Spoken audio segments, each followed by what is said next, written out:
Hello everyone, আজকের ক্লাসে আমরা দেখব শপিফাই বিষয়টা কি। তো শপিফাই কি এটা জানার জন্য গুগলে গিয়ে আমি লিখছি হোয়াট ইজ শপিফাই। তো এটা লিখে যদি সার্চ করি তাহলে এখানে বিভিন্ন ধরনের অ্যান্সার আমরা পাবো।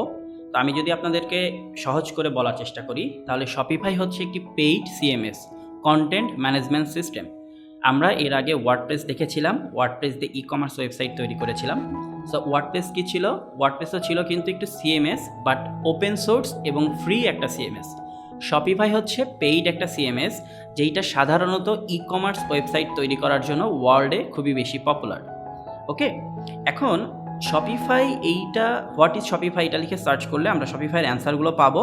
আর শপিফাইয়ের ওয়েবসাইটে যদি যেতে চাই তাহলে shopify.com এই ওয়েবসাইটটিতে যদি আমরা ভিজিট করি তাহলে শপিফাইয়ের ডিটেলস আমরা এখানে দেখতে পাবো, যে শপিফাইয়ের প্রাইসিং কত, শপিফাইয়ে কী কী থিম আছে, শপিফাইয়ে কী কী প্লাগইন আছে যেগুলো দিয়ে আমরা একটা ই কমার্স ওয়েবসাইট তৈরি করতে পারি। এই সবগুলো ডিটেলস আমরা shopify.com এই অফিসিয়াল ওয়েবসাইটটিতে পাবো। তাহলে আজকের লেসনে আমরা দেখেছি শপিফাই কি, শপিফাইয়ের যে ওয়েবসাইটটি আছে সেখানে আসলে আমরা শপিফাইয়ের যে ডিটেলস ইনফোগুলো পাই সেই বিষয়গুলো। আগামী ক্লাসে আমরা শপিফাইয়ের নতুন কোনো একটা টপিক নিয়ে আলোচনা করব। আজকের ক্লাসে যেটা দেখালাম এটা বাসায় প্র্যাকটিস করবেন, একটু সার্চ করে নিজেরা একটু নিজেদের মতো করে সংজ্ঞা তৈরি করার চেষ্টা করবেন, তাহলে জিনিসটা ইজি হবে আপনাদের কাছে।